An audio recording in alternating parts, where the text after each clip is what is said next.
how I got over, how I got over. My soul looks back and wonder how I got over. Either save me or kill me.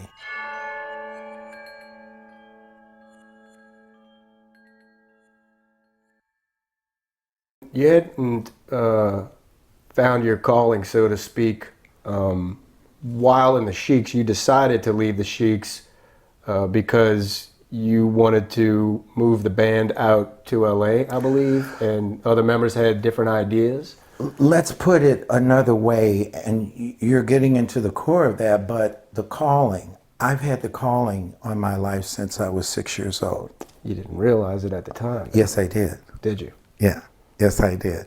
And it's very important that people don't presuppose those things, because I came in this world like this. Mm-hmm. I knew from 6 years old that God, the way I believe, that I had gifts that God had given me, because I've never had a lesson, piano or vocal or anything.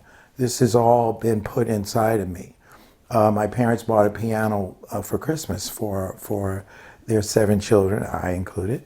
And the moment the workers unwrapped it with the brown paper, this was back in the 50s.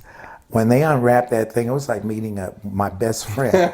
Within 2 weeks, through, I believe, and I know for myself, the power of God, I had written my first composition. And guess what it was called? Everybody's Coming to the End. Because my father was doing a series on the book of Revelations. Okay. And so as a 6-year-old child, I was like this in church. Right. Oh yeah, but it was everybody's coming to the end to the end. Jesus coming with a mighty roar. That, it was like to commemorate. That's wonderful. Yeah, I mean, and I looked like a Biafran child because they would shave my hair completely off, and I was scalped, as we used to call it back then. And I was so thin, so reed thin, I looked like an alien or a Biafran child and everything. And everybody's coming to the You don't take up much space at 6 years old, no, but you were putting it all out there. But guess what?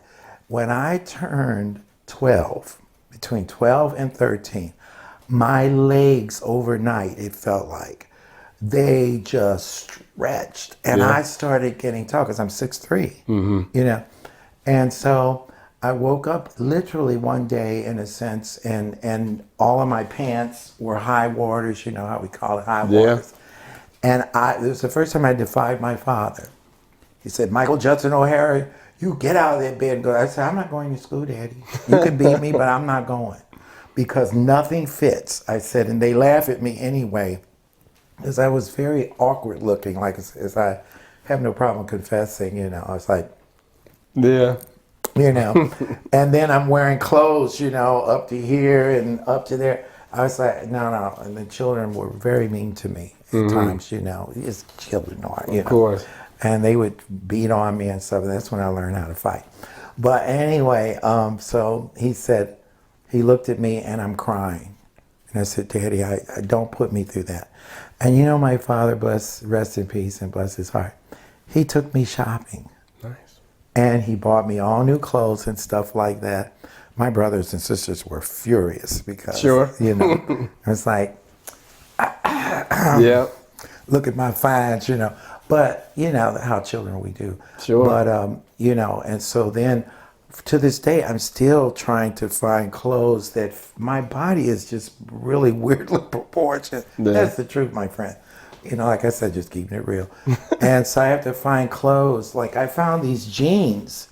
And so I learned how to take them in for the fashion of today. But anyway, I either look swallowed, or, it's hard for me to find clothes and stuff. So the struggle that is messes real. with your head too. I'm gonna love you like nobody's loved you. Come rain or come shine.